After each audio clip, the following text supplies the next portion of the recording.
오늘 말씀 누가복음 7장 31절부터 35절까지 말씀입니다. 신약성경 102쪽입니다.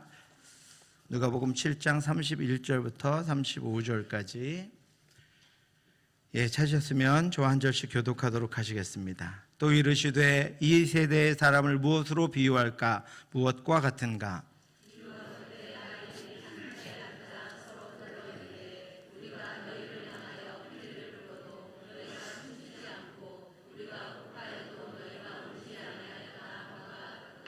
세례 요한이 와서 떡도 먹지 아니하며 포도주도 마시지 아니하며 너희 말이 귀신이 들렸다 하더니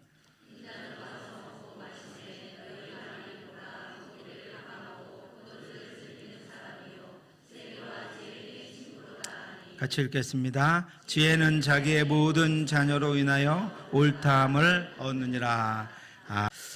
우리가 세대라는 단어를 사용할 때 늘 뒤따라오는 말이 있습니다. 뭘까요, 여러분? 차이, 그죠? 세대하면 차이를 늘 생각합니다. 이 세대 차이다라고 하는 말은 세대 간의 갈등을 이야기하는 것입니다. 세대 차이는 세계 공통의 문제입니다. 우리나라만의 문제는 아닙니다. 세대 차이가 없는 나라가 없고 전 세대, 시대, 동시대를 살아가는 이들이 모두 세대 차이를 느끼고 있고 경험하고 있습니다.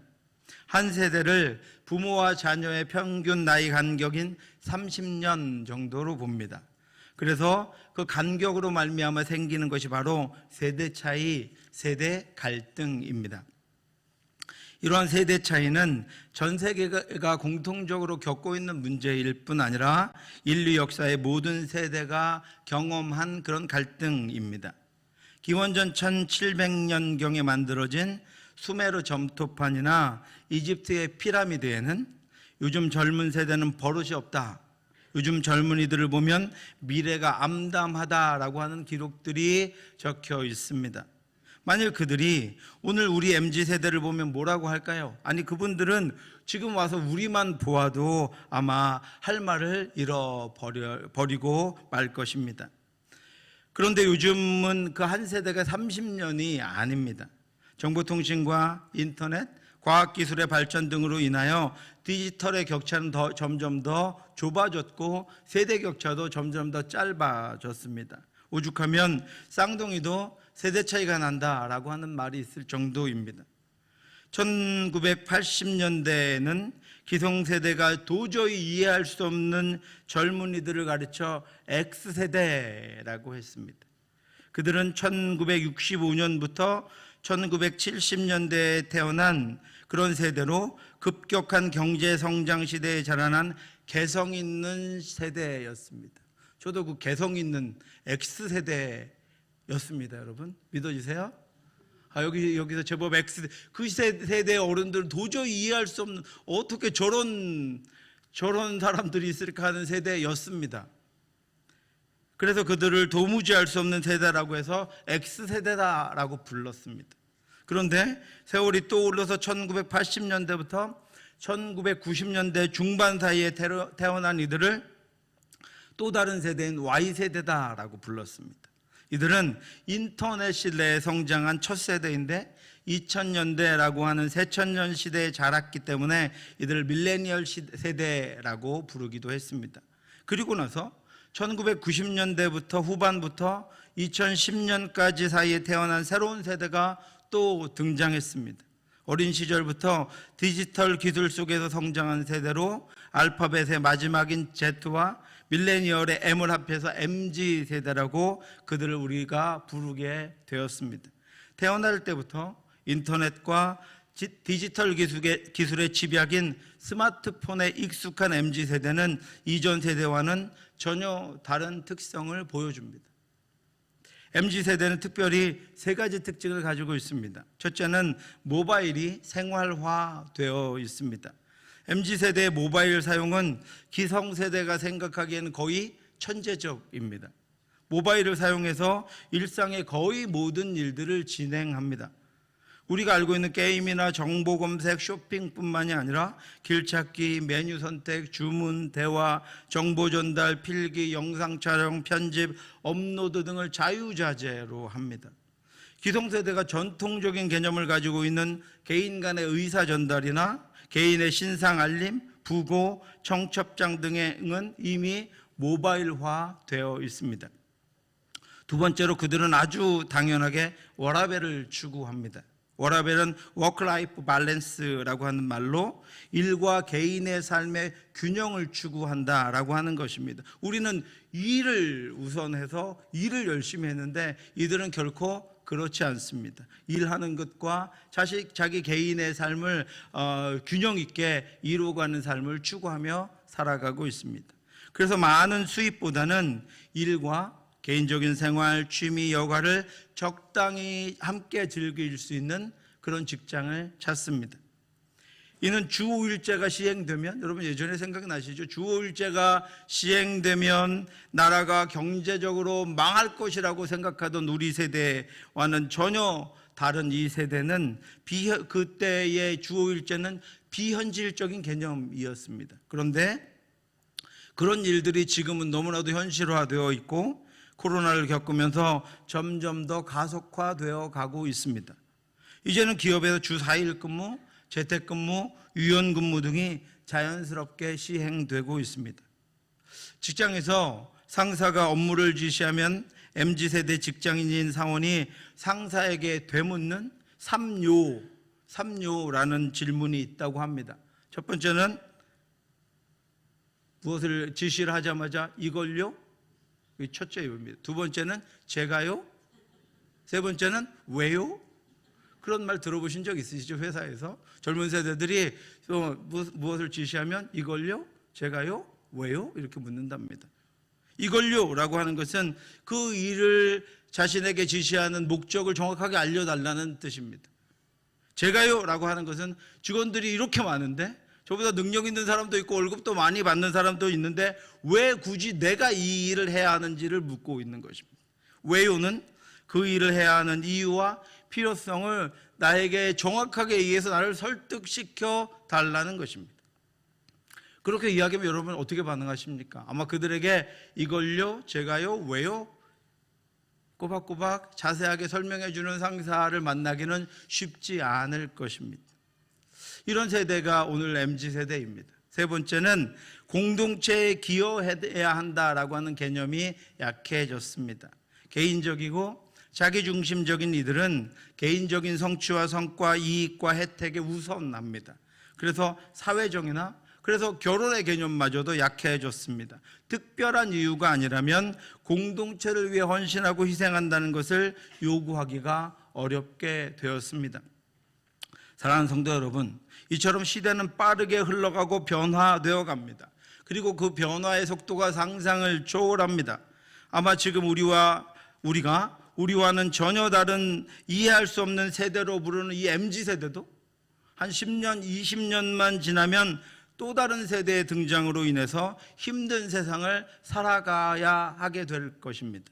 그러므로 여러분, 세대의 변화를 이해하고 세대의 흐름에 일희일비하는 것이 아니라 온전한 것, 영원한 것, 바른 것, 하나님께서 우리와 함께 하시는 그 하나님의 나라를 추구하며 그 하나님의 나라를 바라보며 진리를 붙잡고 살아가는 저와 여러분들 되시기를 주님의 이름으로 축원합니다. 이런 세대는 어느 때나 있었다고 제가 말씀드렸습니다. 예수님 세대에도 이런 세대들이 그 시대에도 있었던 것 같습니다. 오늘 본문을 보면 예수님 당시의 세대들이 등장합니다. 그들은 어떤 이들이었을까요? 예수님이 그들에 대해서 어떻게 생각하셨을까요? 31절을 보시면 또 이르시되 이 세대의 사람을 무엇으로 비유할까? 무엇과 같은가? 예수님도 그 시대의 사람들을 무엇이라고 표현해야 할지를 고민하십니다. 내가 이 세대의 사람들을 무엇에 비교할까? 그들은 무엇과 비슷한가라고 고민하고 되묻고 계십니다. 물론 예수님이 그 시대의 사람들이라고 하는 이들이 유대인들 전체를 가리키는 것은 아닙니다. 특별히 진리를 깨닫지 못하고 여전히 죄에 대해서 회개를 촉구하는 요한과 구세주로 오신 예수 그리스도를 거부하는 이들을 지칭합니다. 그런데 당시에는 그런 이들이 대부분이었습니다. 그들이 그 시대 이스라엘 사람들을 대표하는 사상과 생각을 오늘 MZ세대처럼 가지고 있었습니다. 예수님은 그들을 장터에서 놀고 있는 어린 아이들이라고 표현하십니다. 비유하건대 아이들이 장터에 앉아 서로 불러 이르되 우리가 너희를 향하여 피리를 불어도 너희가 춤추지 않고 우리가 곡하여도 너희가 울지 아니하였다 함과 같도다. 놀이시설이 마땅하지 않았던 아이들이 모여서 놀다가 누군가의 제안으로 결혼식 놀이를 하기로 했습니다. 누군가는 신랑이 되고 누군가는 신랑의 가족이 되고 누군가는 신부가 되고 누군가는 신부의 친구들이 되어서 결혼식 놀이를 시작했습니다. 결혼식을 올리는 행복한 축제가 진행되어서 아이들이 축하하고 춤을 추고 노래하고 마치 진짜 결혼식을 하는 것처럼 그 놀이를 즐기고 있습니다. 그런데 어떤 아이들은 한쪽에 서서 무뚝뚝한 표정으로 재미없이 팔짱을 끼고 쳐다만 보고 있을 뿐입니다.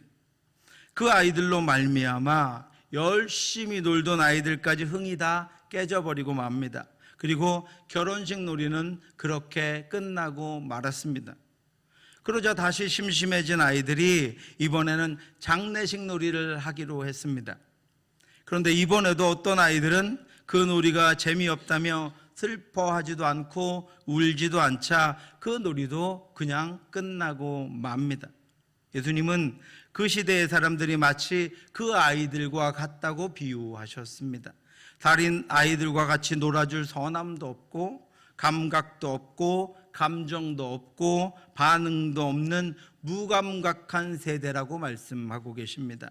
축제의 흥겨움에도 장래의 슬픔에도 반응하지 않고 그저 자신이 원하는 것, 자신에게 맞는 것만을 찾아서 살아가는 자기 중심적인 세대라고 말씀하고 있는 것입니다. 여러분, 정상적인 사람은, 정상적인 세대는 반응해야 합니다. 비리 소리가 들리면 반응해야 합니다. 기쁘게 춤추며 즐거운 노래를 부르고 즐거움에 함께 동참해야 합니다. 곡소리가 들리면 반응해야 합니다. 슬픔과 고통에 반응하며 아픔과 고통을 함께 누리고 함께 나누어야 합니다. 국가적인 재난이 있을 때 함께 슬퍼하고 국가적인 경사가 있을 때 함께 즐거워할 줄 알아야 합니다. 나와 관계없는 옆집 사람이지만 즐거워하는 이들과 함께 즐거워해주고 슬퍼하는 이들에게 반응하여 함께 슬퍼해줄 수 있어야 한다라고 하는 것입니다. 전지를 창조하신 하나님이 자기가 만드신 피조물들이 배반하고 떠났지만 그들을 불쌍하게 여겨서 사랑하는 아들에게 그 죄의 값을 지우시고 십자가에 죽게 하시려고 이 땅 가운데 보내셨습니다. 그러니 그렇게 오신 우리 죄를 위해 이 땅 가운데 자기가 죽어 십자가에 못 박힐 죄의 값으로 오신 그 예수 그리스도에게 반응해야 합니다. 나를 위해 죄의 삭스로 대신 십자가를 지고 죽어야만 하는 예수 그리스도 앞에 통곡해야 합니다. 나의 죄와 내 죄의 무게로 인해 그가 죽게 되었음을, 나를 대신해서 그가 죽었음을 고통하고 슬퍼하며 울어야 합니다. 내 죄 때문에 돌아가셨는 줄 알고 내 죄 때문에 십자가를 지셨는 줄 알고 그것으로 인하여 죄를 지을 때마다 온전치 못함을 발견할 때마다 죄의 욕망이 일어날 때마다 고통하며 슬퍼하며 아파해야 합니다. 그것이 정상입니다. 예수 그리스도가 십자가를 지고 죽어 부활하심으로 죄에서 건지신 나를 영원한 하나님의 자녀로 살게 하셨으니 춤춰야 합니다. 기뻐 뛰고 노래하며 감사해야 합니다. 나 같은 자를 구원하신 그 은혜에 춤추며 기뻐하며 감격하며 감사하며 모든 영광을 그 하나님께 올려드려야 합니다. 그 예수님이 자신들 앞에 서 있는데, 그런데 사람들은 팔짱을 끼고 눈을 흘기며 서서 구경만 하고 있습니다. 자기를 구원하기 위해서 오셨는데, 자기 죄를 사하기 위해서 오셨는데 그 예수님을 바라보며 아무런 감정도 갖고 있지 않다라고 하는 것입니다. 아무 일도 없다는 듯이 무관심하게 지나갑니다. 생명의 말씀을 전해주셨는데 아무것도 듣지 못한 것처럼 무관심하게 지나갑니다. 물론 모두가 그런 것은 아니었습니다. 격하게 그 예수님에게 자신의 모든 감정을 다해서 반응했던 이들이 있었습니다. 자신을 나를 누구라고 생각하느냐라고 묻는 그 예수님의 질문에 베드로가 기다렸다는 듯이 이렇게 반응합니다. 시몬 베드로가 대답하여 이르되 주는 그리스도시요 살아계신 하나님의 아들이시니이다. 그의 반응에 예수님이 이렇게 말씀하셨습니다. 내가 내게 이르노니 너는 베드로라. 내가 이 반석 위에 내 교회를 세우리니 음부의 권세가 이기지 못하리라. 그러면서 그의 반응에 응답하셨습니다. 한 여인이 향유 옥합을 들고 와서 홀로 십자가의 길을 가시는 예수님의 발을 자신의 눈물로 씻고 자신의 머리털로 닦고 그 발에 향유를 부어 드립니다. 그것이 그 반응이 과하다고 느꼈던 제자들이 그를 혼을 냅니다. 이런 그녀의 과해 보이고 격해 보이는 반응에 예수님이 이렇게 응답하십니다. 이러므로 내가 내게 말하노니 그의 많은 죄가 사하여졌도다. 이는 그의 사랑함이 많음이라. 사함을 받은 일이 적은 자는 적게 사랑하느니라 라고 말씀하시며 그의 반응에 응답하십니다.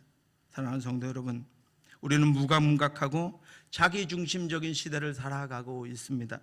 어느덧 우리의 자녀들도 그런 시대의 삶의 방식에 익숙해져 있습니다. 이런 시대에 순응하며 살아가는 것이 아니라 반응하며 살아갈 수 있기를 주님의 이름으로 축원합니다.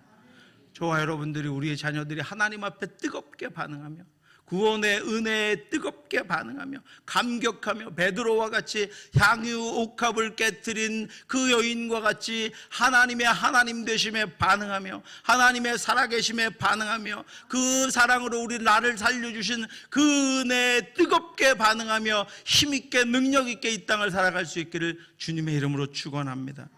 분별력을 가지고 시대를 분별하며 어둠을 대적하고 선하고 아름다운 것들을 일으키고 기뻐하는 이들과 함께 기뻐하고 아파하는 이들의 아픔을 나눠지고 걸으며 서로에게 관심을 가지고 반응하고 화답하며 믿음의 공동체로 함께 세워져가는 저와 여러분들 되시기를 주님의 이름으로 축원합니다. 비유를 마치신 예수님이 그 세대를 그렇게 비유하신 이유를 33절과 34절에 설명해 주십니다.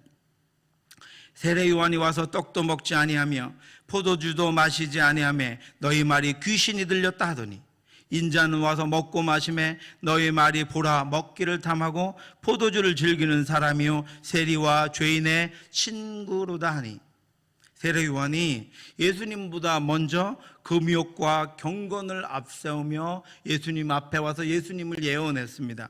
그는 사람들이 즐겨 먹는 떡도 먹지 않고 포도주도 마시지 않았습니다. 그것들 대신 메뚜기와 석청을 먹고 낙타털 옷과 가죽띠로 허리를 동였습니다. 그는 청빈함과 금욕으로 그 시대의 사람들과 구별되어서 예수 그리스도를 증거했습니다. 그는 하나님의 심판을 경고하고 거짓과 탐욕과 죄악을 회개할 것을 선포했습니다.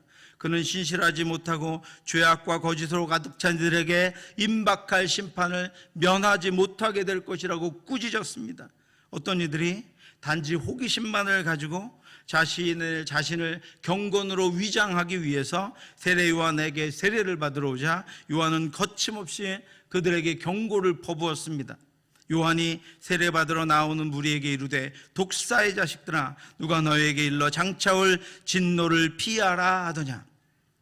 그렇게 엄중한 회개를 외치는 요한의 선포를 진심으로 들었다면 그들은 자신들의 죄에 대해서 땅을 치고 울며 가슴을 치고 통곡하며 회개하며 반응해야 했습니다.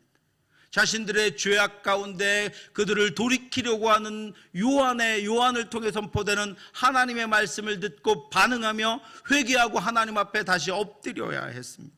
하나님께로 돌아갔어야 했습니다. 요한만큼 강력하게 회개를 외치고 돌이키기를 선포한 선지자는 없었기 때문입니다. 그러나 그들은 회개해야 할 입으로 요한을 공격했습니다. 무너져야 할 마음에 담을 쌓아버리고 귀신 들린 사람이라고 했습니다. 자신들의 잘못을 막은 것이 아니라 회개를 선포하는 요한의 입을 막아버렸습니다. 그 후로 오신 예수님은 사람들과 같이 드셨습니다. 혼인잔치에 참여해서 물로 포도주를 만드셨습니다. 다니시며 가난한 이들과 죄인들을 안아주셨습니다. 사랑으로 하나님의 뜻을 전하셨습니다. 그토록 진실한 사랑으로 연약한 이들을 사랑해 주시고 진리를 들려주셨음을 알았다면 주님의 품으로 나왔어야 했습니다.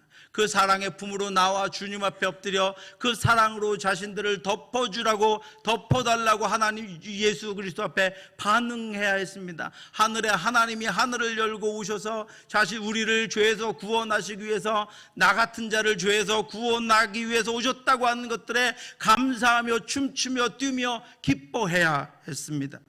그 앞에 엎드려 죄사함을 구하고 진리를 사모해야 했습니다. 그가 하나님의 아들이셨고 유일한 구세주셨기 때문입니다.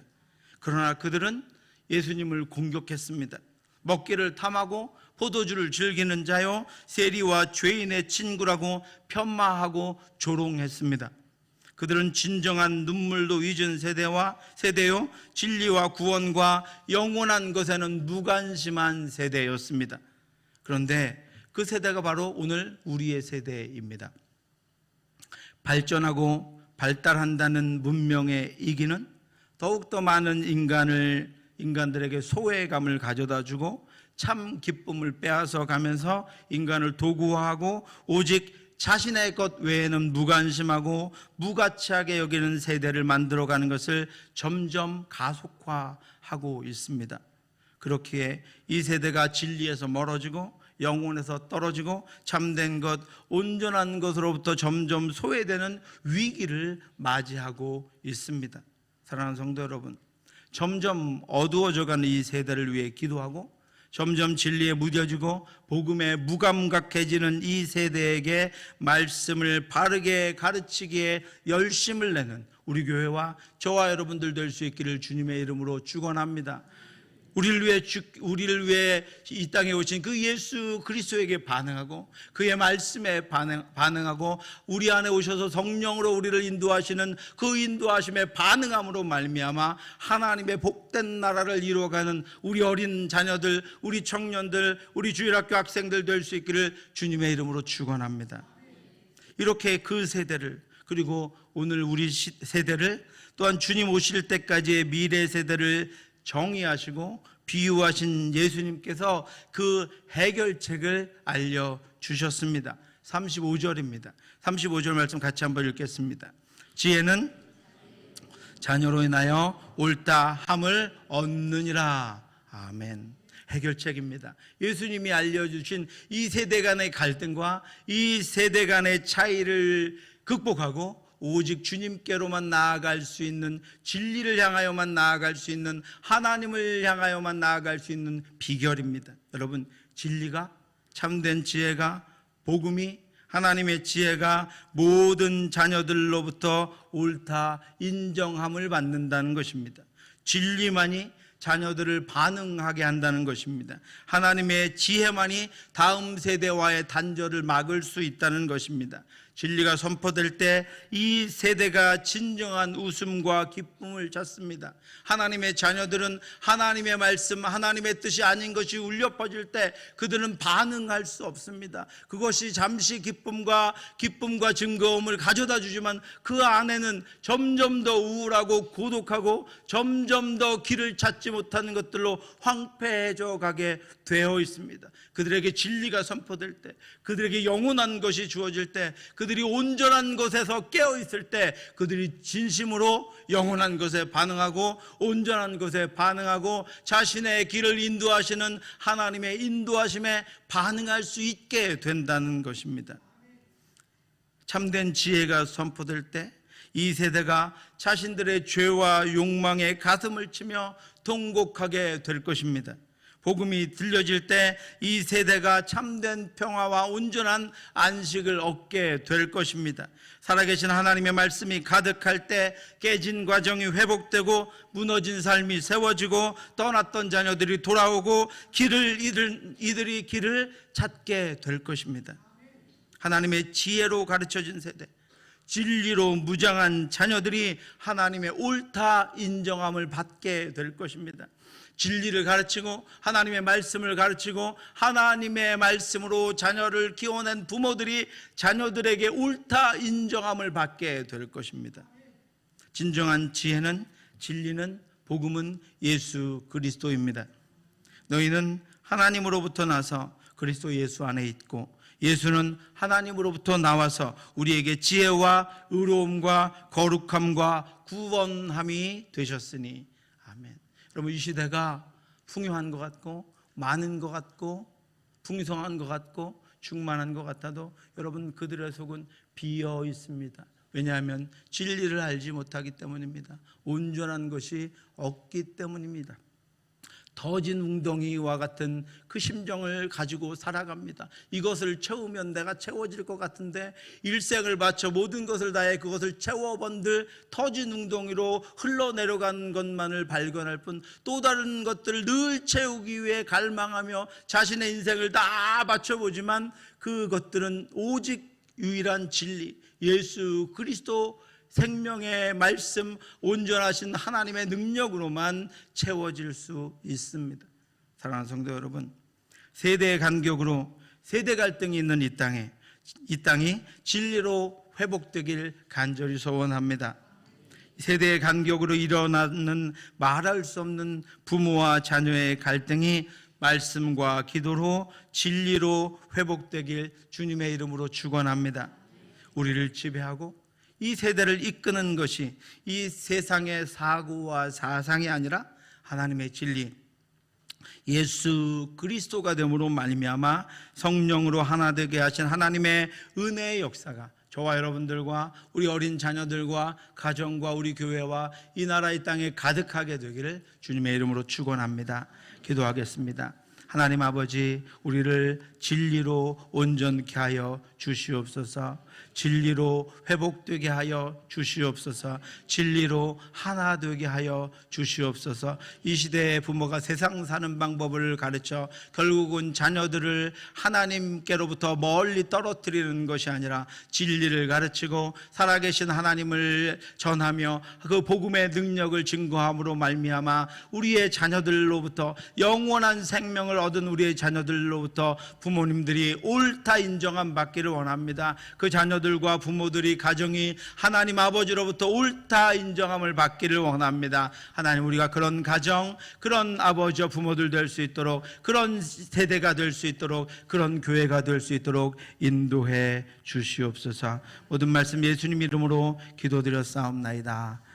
지금은 우리 주 예수 그리스도의 은혜와 우리를 사랑하신 하나님의 크고 넓으신 사랑하심과 성령의 교통하심이 이 세대의 간격과 어지러움과 복잡함 가운데에서도 세상이 흘러가는 빠른 속도 가운데에서도 오직 진리의 말씀과 영원한 것과 예수 그리스도를 붙잡고 하나님께로 영원한 것으로 온전한 것으로 나아가기를 간절히 소원하는 사랑하는 성도들 머리 위에, 가정들 위에 지금부터 영원토록 함께 있을지어다. 아멘.